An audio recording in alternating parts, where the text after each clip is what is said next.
ilang legal experts kaugnay sa motibo at taktika ni Janet Napoles sa paglalabas ng kanyang extended affidavit kaugnay sa pork barrel scam.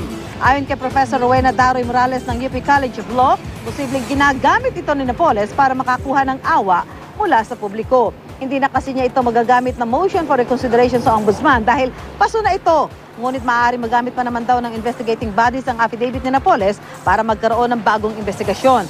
Para naman kay Attorney Dennis Villa Ignacio na isa sa mga prosecutor ni dating Pangulong Joseph Estrada sa kasong plunder, dapat maging maingat ang DOJ maging ang ombudsman tungkol sa affidavit ni Napoles. Para sa tulad daw ni Napoles na handang sabihin ang kahit na ano makaligtas lang sa kaso, pakaro sa halip na madiin siya, mahirapan bang makakuha ng sentensyang guilty beyond reasonable doubt ang mga prosecutor.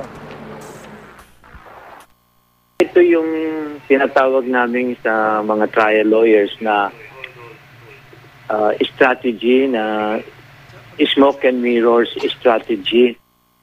Yun, ginagawa yun ng mga parties na already nasa corner na sila, na-trap na sila, and they have to come out with some deceptive moves to project na ma-deceive yung the other party.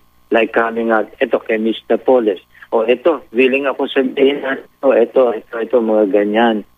If only she could get what she would want, immunity from suit. MR ito sa isipan ng mga tao.